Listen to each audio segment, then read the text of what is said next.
CSS permet donc le design des pages web. Si on parle de design de page web, donc on peut parler de color, de background of body, la couleur des bordures, la division de la page en différents frames. Les frames sont les cadres. On peut modifier les couleurs des liens. Par exemple, si vous entrez dans un site web, vous avez plusieurs couleurs pour les liens. La couleur par défaut d'un lien, c'est la couleur bleue. Mais on peut modifier, on peut avoir dans une page web, même une seule page web, plusieurs couleurs du lien. Aussi, le CSS nous permet la division de la page. La division de la page, donc on peut parler ici au niveau de la maquette web. On peut avoir par exemple les liens au niveau haut, un autre menu à gauche et le contenu au milieu de la page. Le CSS nous permet aussi la modification de l'option d'affichage qui m'a Facebook. Par exemple, on a le couleur de profil, la division de squelette de la page, c'est le CSS. À gauche, on a le menu, au milieu, on a le contenu, à droite, on a la liste des amis, par exemple, ou l'affichage au niveau des groupes, au niveau des pages, etc. Le premier but du CSS, c'est la division de page et gestion de l'affichage. Le design, on parle au niveau design. On peut modifier les couleurs, on peut diviser la page en frames, on peut modifier les couleurs de lien, on peut positionner les textes ou les images ou en général les contenus multimédia. On peut modifier les bordures de la page, la couleur d'une page, la couleur d'une frame, l'option de l'affichage en général.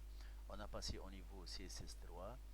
Le CSS3, donc c'est le même principe, on a ajouté juste des balises. Les balises sont plus d'une centaine de balises, mais avec le temps, tu vas les traiter toutes les balises.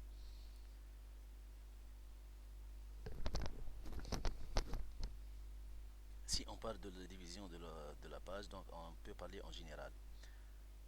On a le Bootstrap qui est un nouveau type de CSS qui divise la page en row et colonnes. Donc la division en 10 lignes et 10 colonnes.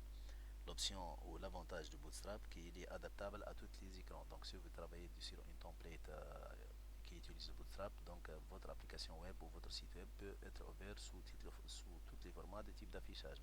En général, l'application peut s'ouvrir sur le téléphone ou un télé ou l'écran du PC, ça dépend. Par exemple, en utilisant les CSS, on peut avoir des balises comme background color. Donc, en général, c'est la modification de la couleur de l'arrière-plan. On peut avoir le positionnement.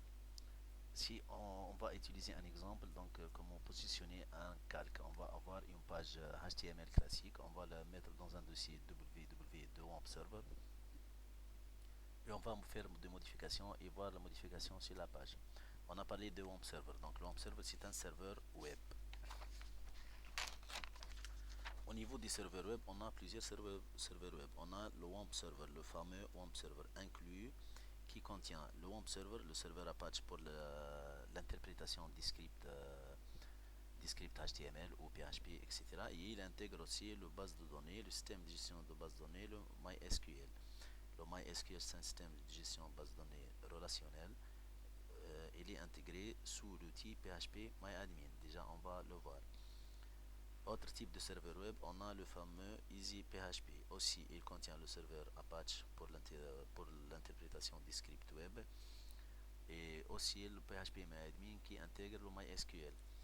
À propos de MySQL, c'est un système de gestion de base de données relationnelle utilisé en développement des applications web. On peut aussi parler d'un autre système de gestion de base de données relationnelle, c'est le PostgreSQL qui est inclus sous l'outil, c'est un outil free, donc c'est le PG Admin, PostgreSadmin, qui est le PHP MyAdmin. On peut aussi avoir un autre serveur web, c'est l'Aragon, c'est un serveur web créé déjà nouvellement, utilisé par les gens qui utilisent le framework Laravel. On peut aussi parler d'un autre serveur web intégré sous Eclipse pour les gens qui développent J2E. Donc on a le serveur web Apache. Apache Tomcat, c'est à intégrer sous l'environnement Eclipse et on peut utiliser pour la création des pages web. Au niveau des environnements du développement, on a besoin pour créer des pages HTML ou des codes CSS ou etc. On a besoin des éditeurs de texte. Les éditeurs de texte sont plusieurs types. On peut utiliser par exemple le Notepad++. Vous pouvez l'installer, c'est gratuit. On peut aussi utiliser le Sublime Text, c'est un outil aussi gratuit. Pour le développement avec les frameworks, on a besoin des outils qui ouvrent un dossier, Open Folder. Why? Parce qu'on va avoir l'architecture et on peut créer donc des pages. Le Sublime Text permet d'ouvrir un dossier. On parle aussi de l'outil, de fameux outil Atom. C'est un outil, on va aller voir tout. Atom permet l'ouverture d'un dossier et le traitement des pages et on peut faire accès aux différentes couches de l'application.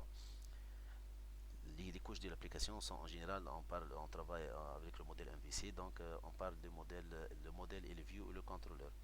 À part Atom, on a un autre outil très fameux, donc c'est le PHP Storm. C'est un outil qui permet donc le développement des applications web. On peut aussi utiliser le logiciel NetBeans. NetBeans peut aussi travailler sur les applications web. C'est un outil donc pour le développement Java.